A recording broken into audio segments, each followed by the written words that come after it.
Buenas tardes, mi nombre es Juan Gallego, hago parte de un grupo de trabajo en neuroanatomía funcional para la Universidad de la Andina y estamos trabajando sobre la explicación de las estructuras subcorticales, y para lo cual tenemos aquí un cerebro que hemos hecho de manera pues muy artesanal, un cerebro de harina de trigo, y lo vamos a voltear para poder entender, como ustedes pueden ver allí, la parte que uno tiene, digamos, en el fondo del cerebro, en todo el centro del cerebro.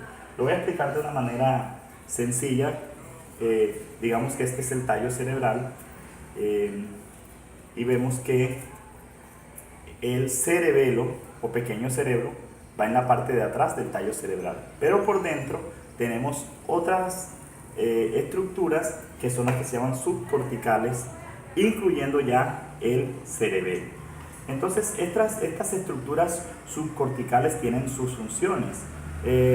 Sus funciones más que todo es como darle esa unidad psíquica a la actividad del ser humano, porque se encargan del movimiento, se encargan de, digamos, de mantener a la persona concentrada en el momento en que vive.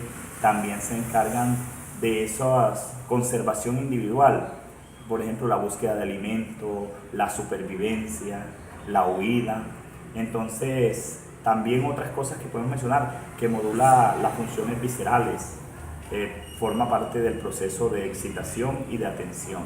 Ahora vamos a tomar estas estructuras una por una y vamos a hablar del hipocampo. Entonces, abrimos este cerebro por la parte de abajo y allí vamos a encontrar algunas cosas que de pronto pues las hicimos así de manera artesanal, pero es importante. Vamos a sacar, antes del hipocampo, por estar de pronto de primero, vamos a extraer lo que se conoce como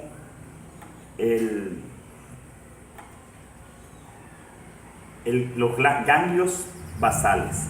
Aquí tenemos lo que es los ganglios basales.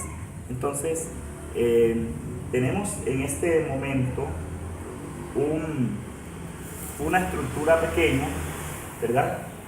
Esto se llama un núcleo que se llama núcleo caudado, que es esta parte, pero no es como, digamos, un núcleo de una célula, sino es una cantidad de neuronas. El núcleo caudado tiene una partecita que se conoce como putamen, aquí, y a la vez en la parte de abajo, de manera interna en el cerebro, se encuentra el hipotálamo. Entonces, esos son los ganglios basales, y también tienen pues una función muy importante. ¿Cuál es la función de los ganglios basales? Movimientos voluntarios realizados de forma principalmente inconscientes. Entonces, son los movimientos que uno tiene de manera inconsciente, pero que a la vez son voluntarios por los impulsos. Tenemos otra parte de esta estructura que se conoce como, ahí sí vamos entonces al hipocampo. Aquí lo tratamos de hacer de la manera más digamos, es artesanal, es sencillo. Aquí estamos dañando, digamos, la masa del cerebro para poder extraer el hipocampo.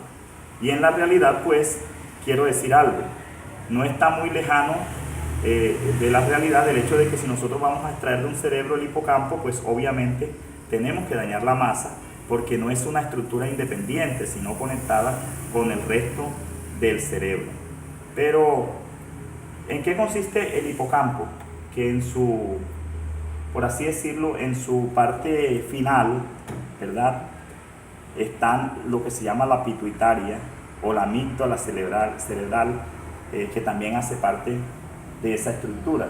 El hipocampo es precisamente una estructura cerebral interna que ha sido asociada a diversas funciones memorísticas, forma parte del sistema límbico y se ubica junto al lóbulo temporal. Ahí podemos ver que todas estas estructuras toman los dos hemisferios cerebrales. Si lo dividimos de esta manera, podemos decir que quedan totalmente en el centro del cerebro.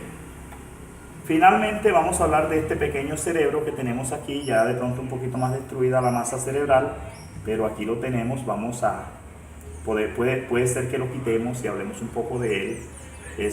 Se le conoce como pequeño cerebro, ¿por qué? Porque el cerebelo tiene la forma como de un cerebrito. Más que todo el cerebelo está asociado con el movimiento. Es muy importante. Cuando hay algún daño a nivel del cerebelo, lo primero que la persona pierde es el equilibrio, digamos, esa capacidad de ubicarse correctamente. Esperamos que esta pequeña lección pues haya sido importante y que mi compañero Pedro va a hablar de las enfermedades que sufren las personas, cómo puede ser afectada esta parte del organismo, y agradecemos mucho la atención.